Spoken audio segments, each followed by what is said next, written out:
Capítulo 11. La vaca sagrada. Antes de la segunda catástrofe transapalniana, que alteró fundamentalmente el aspecto de la corteza terrestre, existió un viejo continente que hoy yace sumergido entre las procelosas aguas del océano Atlántico. Quiero referirme en forma enfática a la Atlántida, sobre la cual existen por doquiera innumerables tradiciones.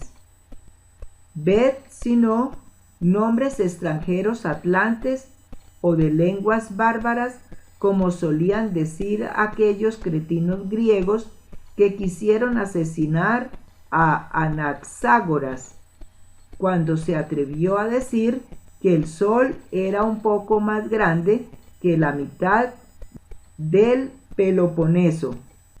Nombres, digo, traducidos al egipcio por los sacerdotes sáficos y vueltos a su significación primera por el divino Platón, para verterlos después maravillosamente al lenguaje de Ática. Ved el hilo diamantino de la tradición milenaria desde aquellos a Solón, continuándose luego con los dos Cristias y el maestro Platón.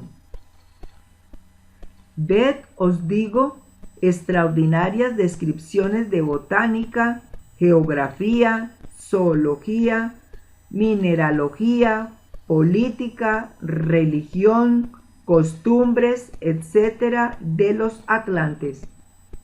Ved también con ojos de águila rebelde veladas alusiones a los primeros reyes divinos de aquel viejo continente antediluviano, a los que tantas referencias tienen asimismo el paganismo mediterráneo y los textos sagrados antiquísimos del mundo oriental, reyes sublimes de los que estotros apuntes asombrosos de Diodoro Sículo, que aún nos quedan por estudiar, dan detallada cuenta. Ved, en fin, y esto es lo más interesante, el mismo sacrificio de la vaca sagrada, característico de los brahmanes, los hebreos, los mahometanos, los gentiles europeos y millares de otros pueblos. Es incuestionable que nuestro celebérrimo e indestructible circo taurino en el fondo no es sino una supervivencia ancestral antiquísima de aquella fiesta de sacrificio atlante, cuya descripción se encuentra todavía en muchos libros arcaicos secretos.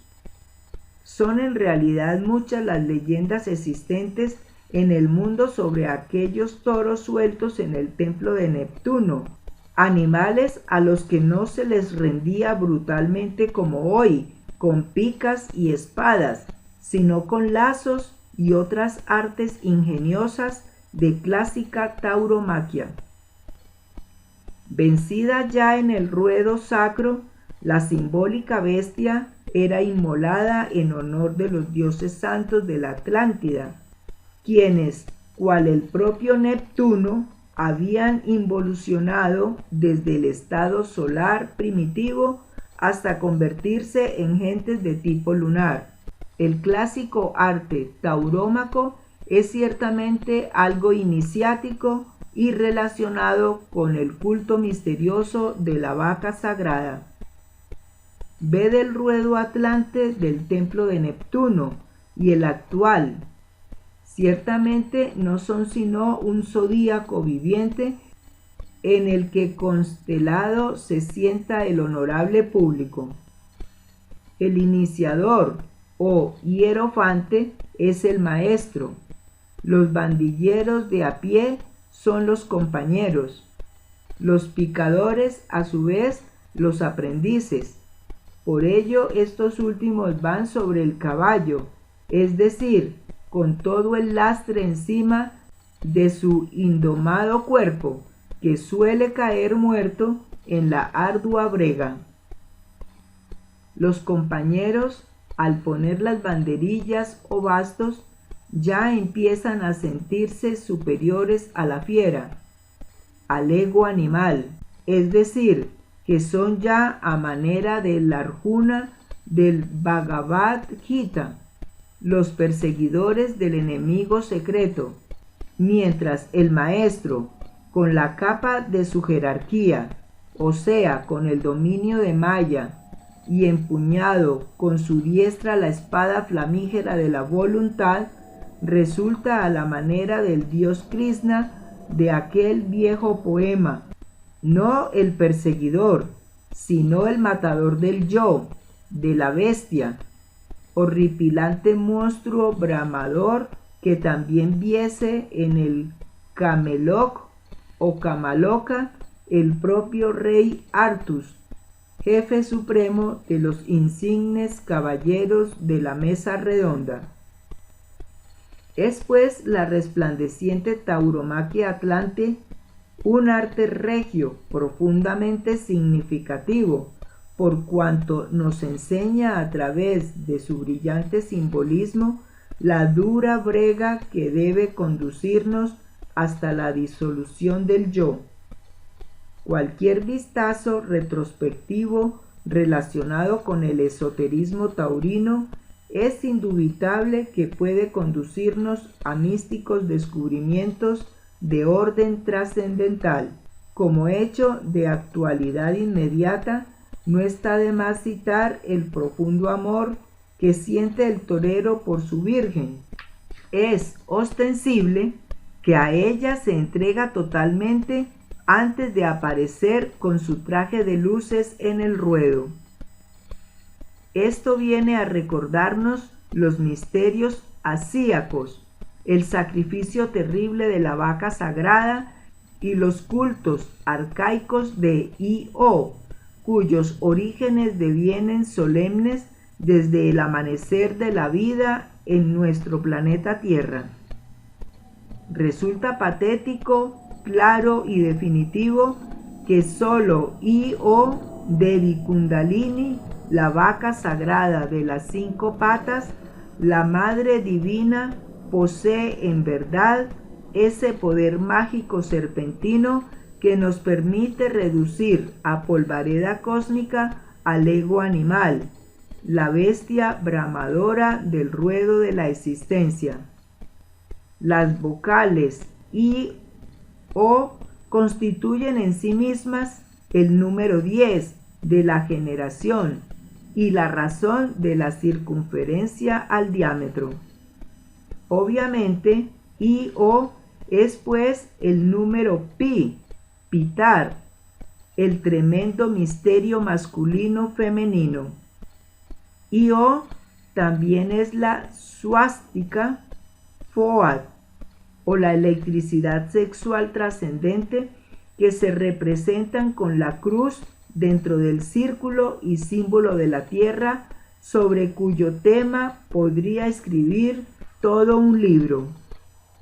Escrito está con letras de fuego en el libro de la vida que tal símbolo de la suástica en forma de coordinadora matemática ha existido en todos los países de la tierra desde la noche de los siglos. Necesitamos con suma urgencia, inaplazable, convertirnos en boyeros, es decir, en sabios conductores de la vaca sagrada. La venerable Gran Maestra HPB vio realmente en el Indostán a una auténtica vaca de 5 patas. Era un verdadero capricho de la naturaleza, un milagro inmaculado, blanquísimo, inefable. Don Mario Rosso de Luna dijo que aquella singular criatura llevaba la 5ª pata en la jiba y que con ésta espantaba las moscas o se rascaba. El curioso animal era conducido por un joven de la secta Sadhu. El doncel se alimentaba exclusivamente con la leche de esta misteriosa vaca. Resalta palmario y manifiesto el simbolismo esotérico maravilloso y esplendente de la vaca de las 5 patas, vivísima expresión manifiesta de los 5 desdoblamientos de nuestra Divina Madre Kundalini muy particular.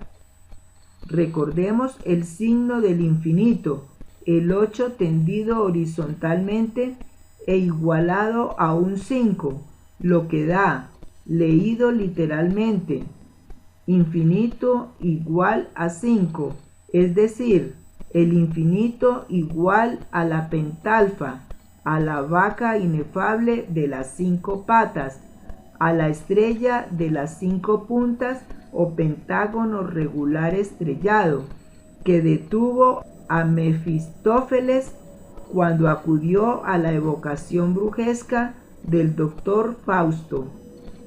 Definir estos 5 aspectos es indispensable para bien de todos y de cada uno de nuestros estudiantes. A. La inmanifestada Kundalini. B. Isis, inefable, casta Diana, sabiduría, amor, poder. C. La Hécate griega, la Proserpina egipcia, la Cuaticlue azteca, la reina de los infiernos y la muerte, terror de amor y ley. D. La madre natura particular individual, aquella que creó nuestro cuerpo físico. E. La maga elemental instintiva, aquella que originó nuestros instintos. El boyero, el conductor de la vaca sagrada, puede y debe trabajar en el magisterio de estos 5 poderes de la pentalfa. Solemnemente declaro enfáticamente lo siguiente: yo trabajo directamente con los 5 poderes de la vaca sagrada. Ilustrar, aclarar, enseñar sobre la pentalfa es un deber, pero prefiero hacerlo con relatos vividos. Primer relato. Dicen que entre lo sublime y lo ridículo no hay más que un paso, y esto es axiomático. Recordad por un momento a las bacantes cuando estaban en el período de su furor orgiástico. Bellezas femeninas polarizadas positivamente con la onda dionisíaca, ninfas de los bosques y de las montañas perseguidas por los silenos lascivos. Ved ahora a las ménades ridículas, negativamente polarizadas con la onda de Dionisio.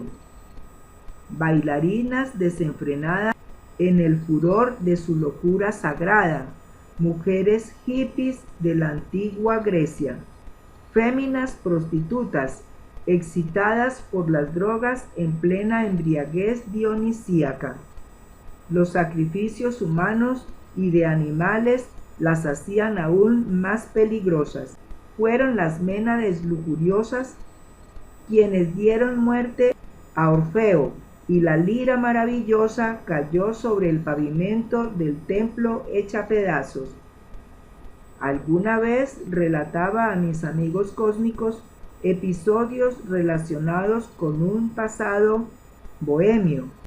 Obviamente no podía faltar en tal comicidad el fruto fermentado de la vid y las bacantes en el colmo de su furor orgíaco. Ridículas escenas de aquellos tiempos idos en que yo anduve por el mundo del Kali Yuga como bodhisattva caído. Empero, existen momentos estelares de la humanidad. Un recordatorio cósmico suele en verdad ser muy necesario. Fuera del vehículo físico, en cuerpo astral, bajo la zona tridimensional de Euclides, hube de entrar en el mundo soterrado. Lo que sucedió luego fue espantoso en gran manera.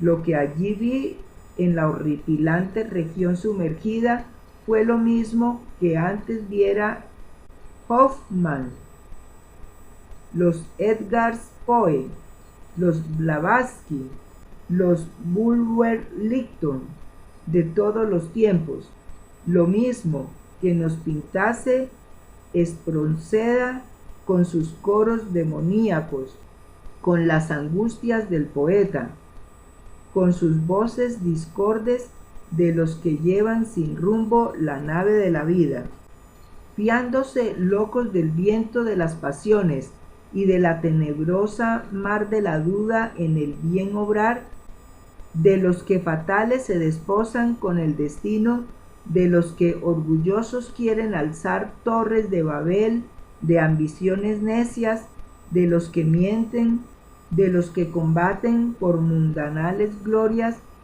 de los que enlodan en el placer de la orgía, de los que codician el oro, de los ociosos que odian el trabajo fecundo y creador, de los malvados, de los hipócritas y demás víctimas del proteo del egoísmo. En fin, aparecieron garras, dientes, cuernos, trompas, dardos, labros, colas, alas aserradas, dilacerantes anillos que amenazaban aniquilarme cual a ínfimo gusano. A mis oídos mágicos llegaron en esos momentos muchos sonidos horripilantes, baladros, aullidos, silbos, relinchos, chirridos, mugidos, graznidos, maullidos, ladridos, bufares, roncares y crocotares. Sumergido me hallé entre el lodo de tanta miseria. La angustia se apoderó de mí. Aguardaba ansiosamente un bálsamo para sanar mi adolorido corazón. No eran vanas, no, las lucubraciones de esos grandes videntes de lo astral que se llamaron alquimistas, cabalistas, ocultistas, esoteristas, yogis, gnósticos o simplemente poetas. De pronto algo insólito sucede más allá de las cenagogas aguas del Aqueronte. Gira sobre sus goznes de acero la horrible puerta que da acceso a la morada de Plutón. Intensamente emocionado me estremezco, presiento que algo terrible ha sucedido. No estoy equivocado. La veo, es ella, la inmanifestada Kundalini. Ha traspasado el umbral donde moran las almas perdidas. Magnífica Madonna, excelente, extraordinaria y terriblemente divina, se acerca a mí con paso magistral.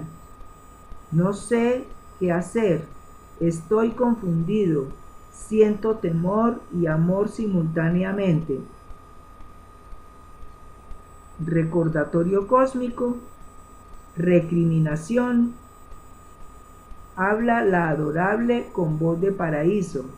Me bendice y luego continúa su camino como quien va hacia las espantosas murallas de la ciudad de Dite. En el fondo de mi conciencia sentí en esos momentos como si ella quisiera también ayudar a otros que moran en torno a la ciudad del dolor, donde ya no podremos entrar sin justa indignación. Mirando desde la alta torre de ardiente cúspide, cuentan que vio el Dante aparecer de improviso las tres furias infernales, las cuales, según se dice, tenían movimientos y miembros femeniles.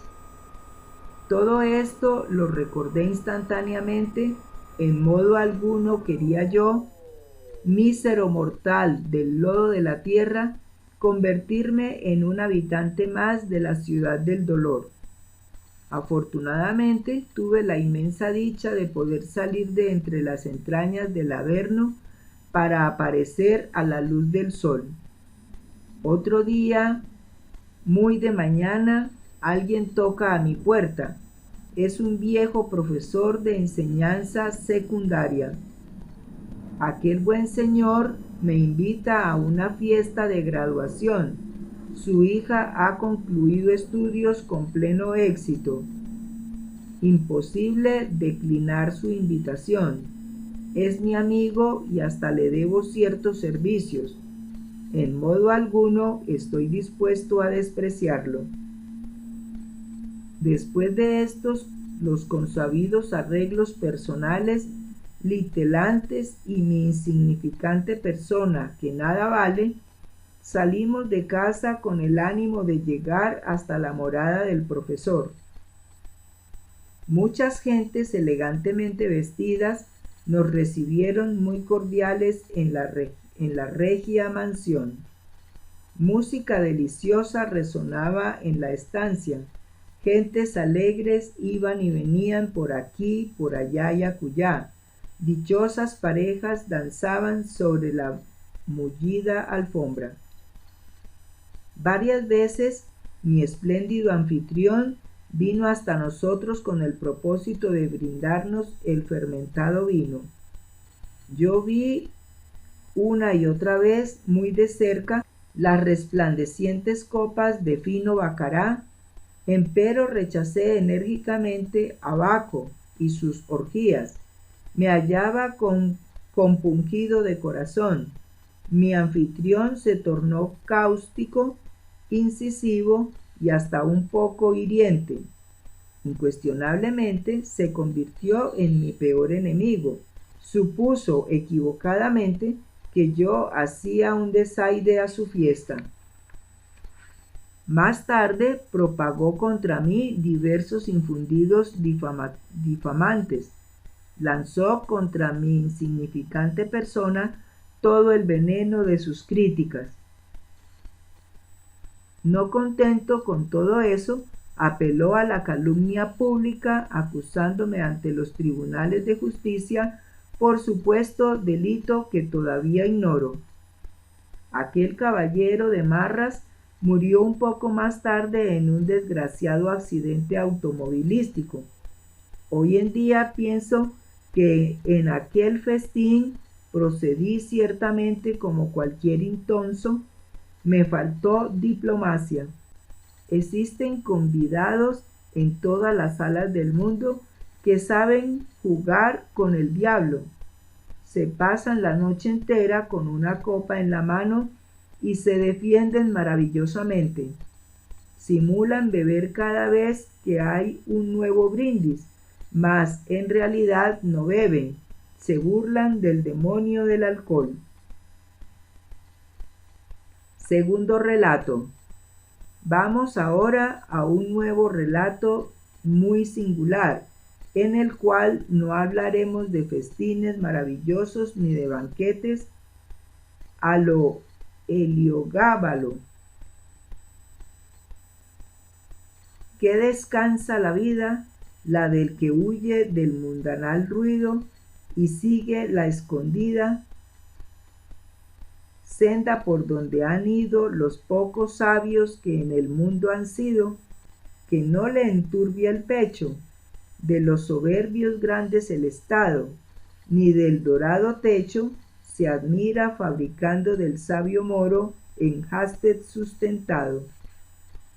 Venus cazadora descendiendo de las altas cumbres con el propósito de auxiliar a su hijo Eneas,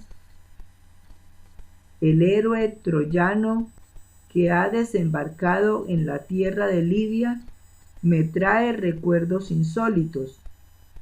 Isis, Adonía, Tonantzin, el segundo aspecto de mi madre divina Kundalini, vino a mí más veloz que el soplo del euro. No tenía el rostro propio de un mortal, poseía una belleza imposible de definir con palabras, parecía hermana de Febo Apolo.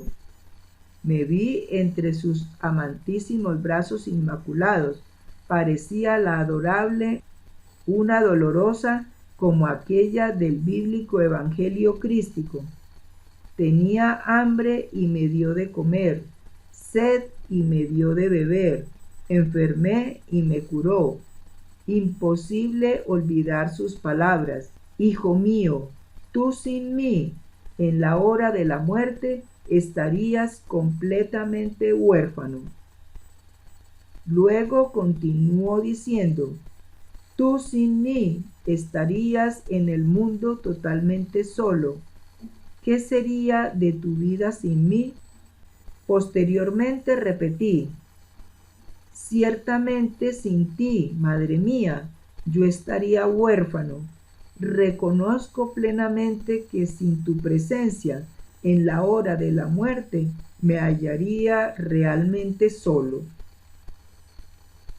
La vida se torna en un desierto cuando uno ha muerto en sí mismo. Sin el auxilio de nuestra Divina Madre Kundalini en toda la presencia de nuestro ser, nos encontraríamos entonces interiormente huérfanos. Oh Madre adorable, tú has manifestado el prana, la electricidad, la fuerza, el magnetismo, la cohesión y la gravitación de este universo.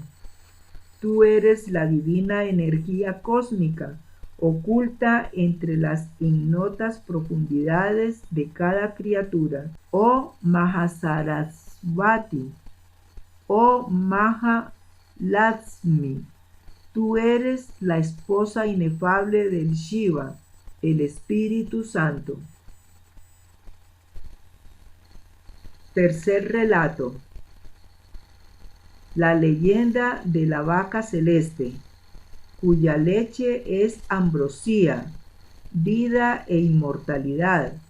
No es en modo alguno algo sin basamentos sólidos, y nosotros los adeptos, como el divino Gautama o el Buda, conductor de la vaca, trabajamos muy seriamente con el magisterio de los 5 aspectos de Devi Kundalini. A los gnósticos nos place en gran manera alimentarnos con las manzanas de oro o de Freya que dan la inmortalidad a los dioses. Bebemos dichosos el licor del soma o bíblico maná, con el cual nos sentimos tan reconfortados y vigorosos como en los mejores momentos de nuestras floridas juventudes. Cierto evento cósmico trascendental, divinal, adviene a mi memoria en instantes en que escribo estas líneas. Sucedió, allá muchos años, que en una noche de plenilunio fui transportado a un monasterio extraordinario de la Fraternidad Universal Blanca. Cuán feliz me sentí en la mansión del amor. Ciertamente no hay mayor placer que aquel de sentirse el alma desprendida. En esos instantes el tiempo no existe y el pasado y el futuro se hermanan dentro de un eterno ahora. Siguiendo a mis amigos por regias cámaras y galerías, llegamos hasta un patio fresquísimo, del que era una miniatura el de los leones de la Alhambra. Encantador patio en el que murmuraban entre flores nunca vistas ni oídas varios surtidores de aguas como aquellas de la divina fuente Castalia. Empero, lo mejor lucía en el centro del patio, y lo contemplé con místico asombro de penitente y anacoreta. Quiero referirme en forma enfática a la piedra de la verdad. Esta tenía entonces humana forma divinal. Prodigio sexual de la bendita diosa Madre Muerte, maravilla funeral espectral. Tercer aspecto de mi divina Madre Kundalini, pétrea escultura viviente, tremenda representación de eso que tanto asusta a los mortales. Sin ambages confieso ante los divinos y ante los humanos que yo abracé a la terrible diosa muerte en plena embriaguez dionisíaca. Era indispensable reconciliarme con la ley, así me lo habían dicho los hermanos de la Orden de San Juan, esos venerables que en sí mismos habían realizado ya el misterio hiperbóreo. Concluido aquel festival cósmico, hube entonces de reunirme con algunas damas y caballeros del Santo Grial en el refectorio del monasterio. Con mucho secreto y gran entusiasmo, todos los hermanos comentamos durante la cena el extraordinario acontecimiento. Incuestionablemente, las piedras animadas que en la antigua Arcadia modificaron radicalmente la forma de pensar del sabio Pausanias pueden ser clasificadas en dos clases: opites y sidéretes, la piedra serpiente y la piedra estrella. Eusebio especialmente nunca se separaba de sus opites que llevaba en su seno y recibía oráculos de ellas, proferidos por una vocecita que se parecía a un tenue silbido. Arnovio cuenta que siempre que encontraba una piedra de estas, no dejaba de dirigirle alguna pregunta que ella contestaba con una vocecita clara y aguda. Hecate Proserpina Quaticlue, en viviente piedra animada, parecióme como si hubiese brotado del campo de la muerte o de alguna tumba de Karnak. Cuarto relato. Lo que el común de las gentes conoce actualmente acerca del chamanismo es muy poco, y aún este poco ha sido adulterado, lo mismo que el resto de las religiones no cristianas. Suele llamársele el paganismo de la Mongolia sin razón alguna, pues que es una de las más antiguas religiones de la India, a saber, el culto del espíritu, la creencia en la inmortalidad de las almas y en que éstas, allende la muerte, siguen presentando las mismas características de los hombres a quienes animaron aquí en la tierra, aunque sus cuerpos hayan perdido por la muerte su forma objetiva, cambiando el hombre su forma física por la espiritual. Dicha creencia en su forma actual es un retoño de la primitiva teurgia y una fusión práctica del mundo visible con el invisible. Cuando un extranjero naturalizado en el país desea entrar en comunicación con sus invisibles hermanos, tiene que asimilarse su naturaleza, esto es, debe encontrar a estos seres andando la mitad del camino que de ellos les separa, y enriquecido entonces por ellos con una abundante provisión de esencia espiritual, dótales él a su vez con una parte de su naturaleza física, para colocarles de esta suerte en condiciones de poderse mostrar algunas veces en su forma semiobjetiva de la que de ordinario carecen. Semejante proceso es un cambio temporal de naturalezas llamado comúnmente teurgia. La gente vulgar llama hechiceros a los chamanos porque se dice que evocan a los espíritus de los muertos con el fin de ejercer la nigromancia, pero el verdadero chamanismo no puede ser juzgado por sus generadas ramificaciones en Siberia, del mismo modo que la religión de Gautama Buda no puede ser confundida con el fetichismo de algunos que se dicen sus secuaces en Xi'an y Birmania.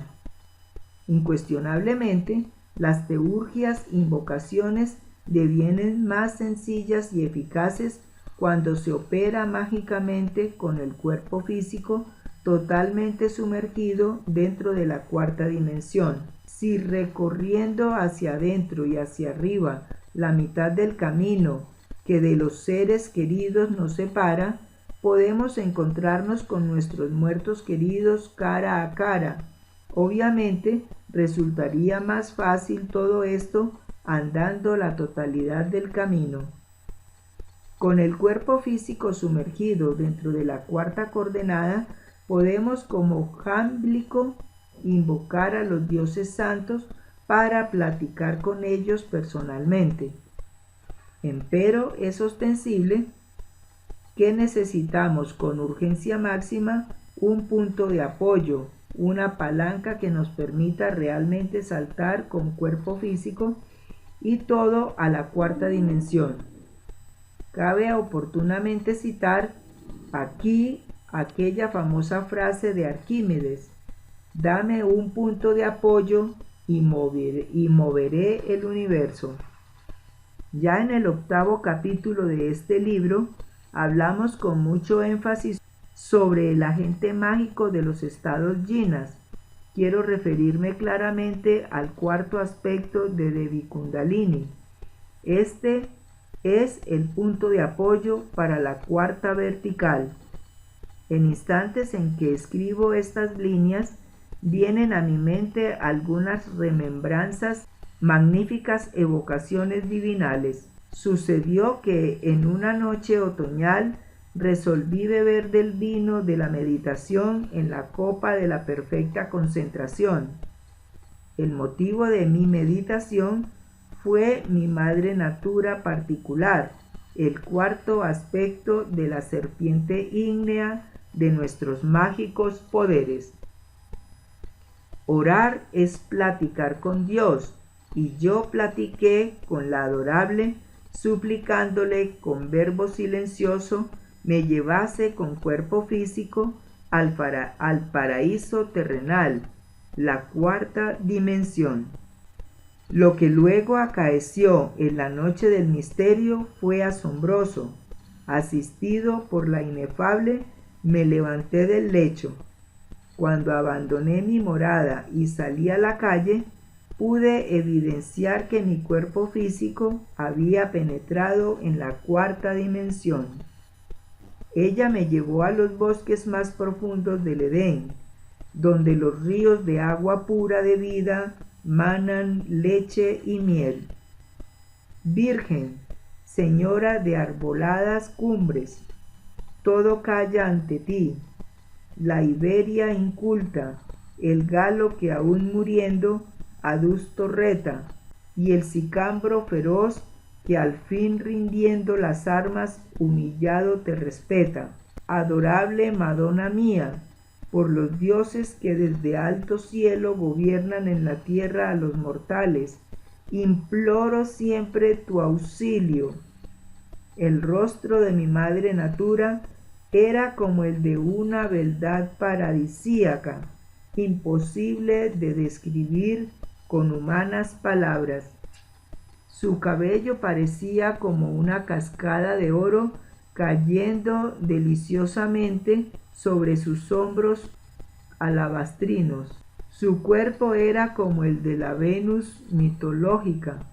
Sus manos con dedos cónicos hermosísimos y llenos de gemas preciosas tenían la forma crística.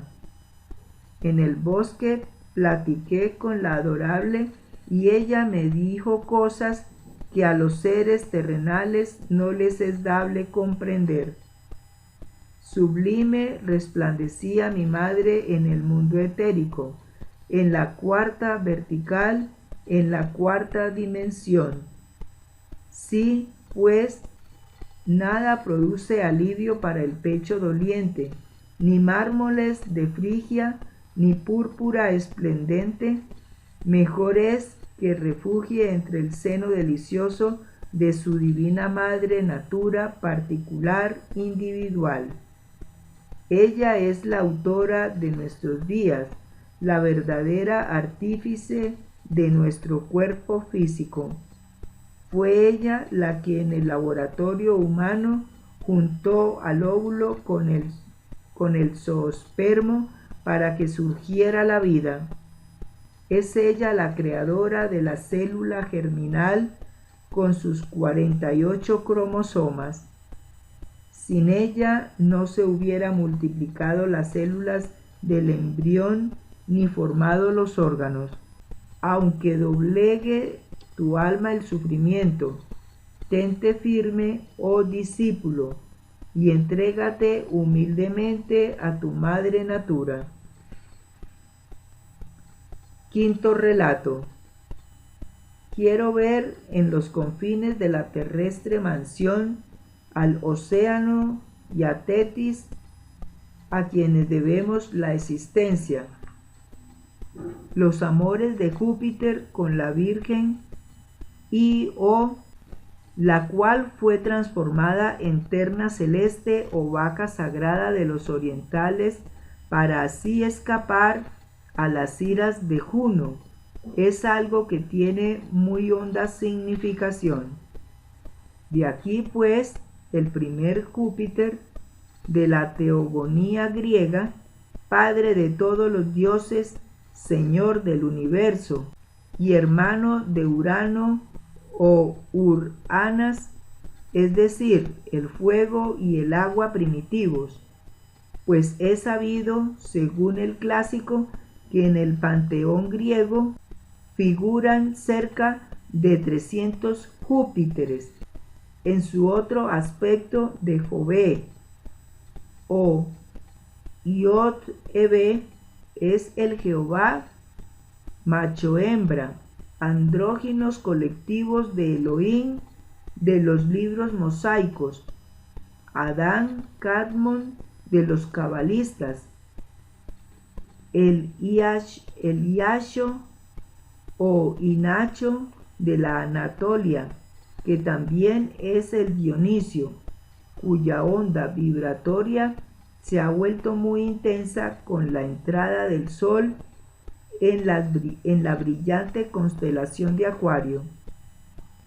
Jesús, el gran Kabir, jamás le rindió culto al antropomórfico Jehová de las muchedumbres judías. A la ley del talión, ojo por ojo y diente por diente del Jehová vengativo, le siguió la ley del amor. Amaos los unos a los otros como yo os he amado. Si con místico entusiasmo escudriñamos las sagradas escrituras, podremos evidenciar claramente el hecho palmario y manifiesto de que en ninguno de los 4 evangelios figura el antropomórfico Jehová hebraico.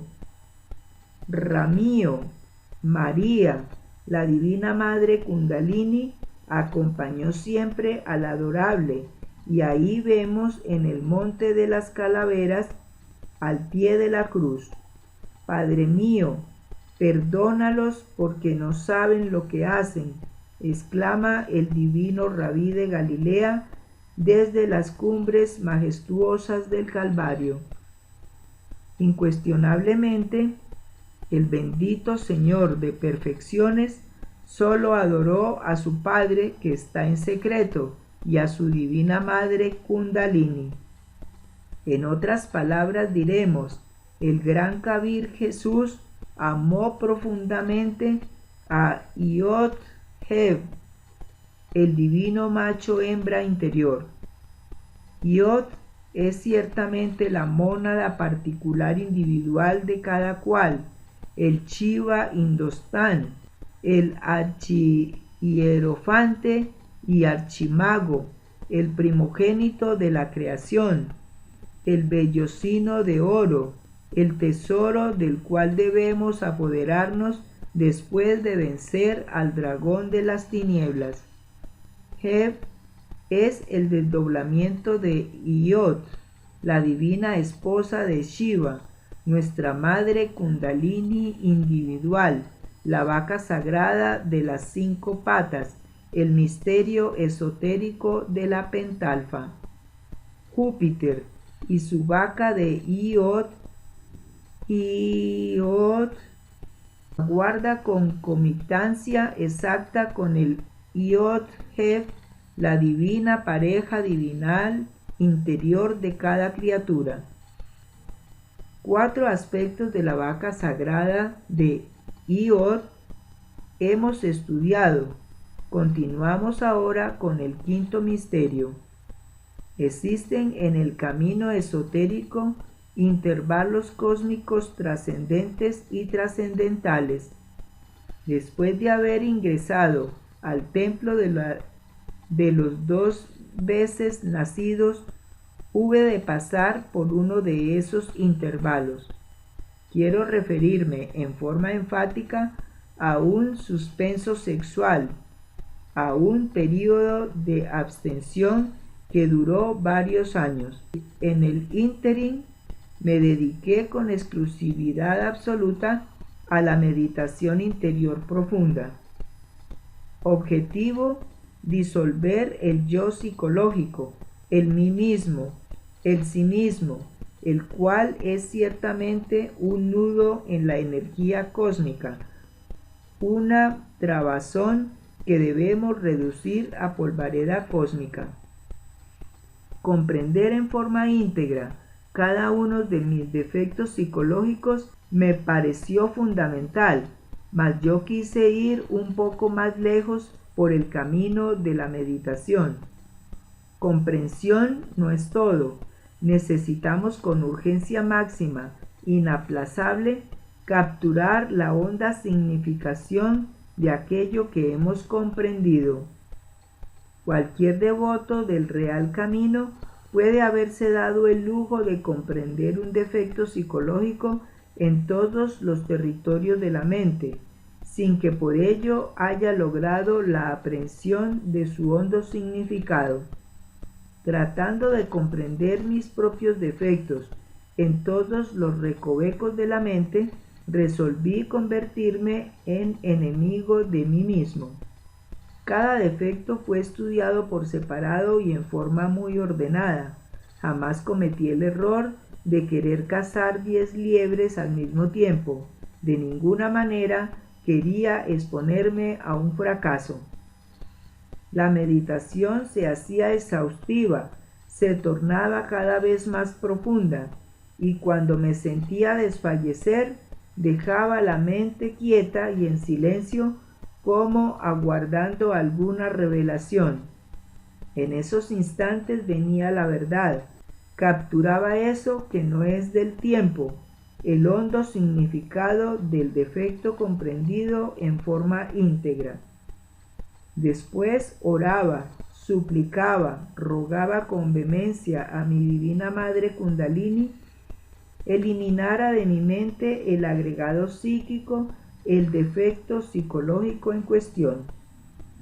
Así, poco a poco, con esta didáctica, con este modus operandi, logré durante aquella pausa sexual eliminar un 50% de esos elementos subjetivos infrahumanos que llevamos dentro y que constituyen el ego, el yo. Empero es evidente que todo en la vida tiene un límite. Hay escalas y escalas, grados y grados.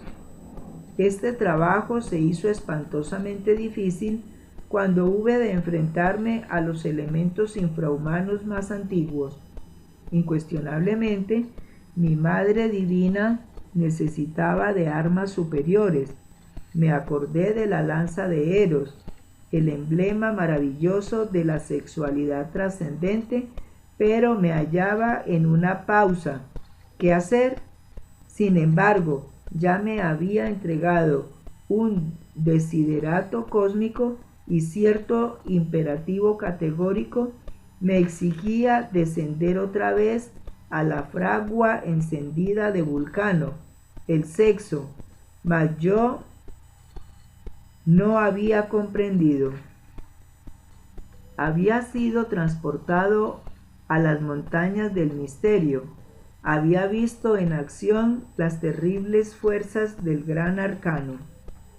En vano luché contra el imperativo categórico de las ondas dionisíacas. Eran ciertamente espantosamente divinas, omnipotentes.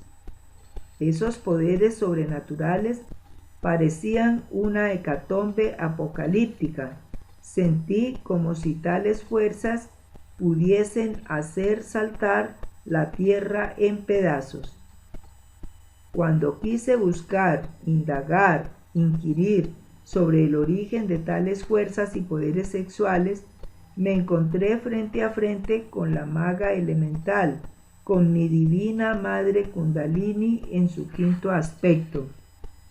Ciertamente la había visto bellísima, del tamaño de un gnomo o pigmeo, muy pequeña. Ella vestía con blanca túnica y larga capa negra que arrastraba por el suelo. Su cabeza estaba cubierta con un tocado mágico muy especial. Junto a una de las dos columnas simbólicas de la masonería oculta, la adorable me había ordenado un nuevo descenso a la novena esfera, el sexo. Desgraciadamente, yo había creído que se trataba de alguna prueba y por ello continuaba en desobediencia. Ciertamente estaba lerdo en la comprensión y esto me estaba estancando. Pasado algún tiempo de mortales luchas contra cierto agregado psíquico muy infrahumano que se resistía violento a desaparecer, hube de apelar a la lanza de Longibus. No me quedaba otra solución. Apelé a la electricidad sexual trascendente.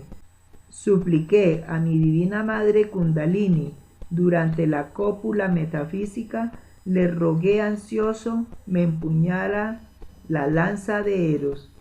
El resultado fue extraordinario. Mi madre sagrada, armada entonces con la pica santa, con el asta divina, con el poder eléctrico sexual, pudo reducir a polvo cósmico el monstruo horripilante al agregado psíquico que en vano había intentado disolver lejos del coito químico. Así fue como abandoné mi pausa sexual y volví a la forja de los cíclopes. Trabajando con el asta santa, conseguí reducir a polvareda cósmica a todos los elementos infrahumanos que constituyen el ego. El quinto aspecto de Devi Kundalini nos da la potencia sexual, la fuerza natural instintiva, etcétera, etcétera, etcétera.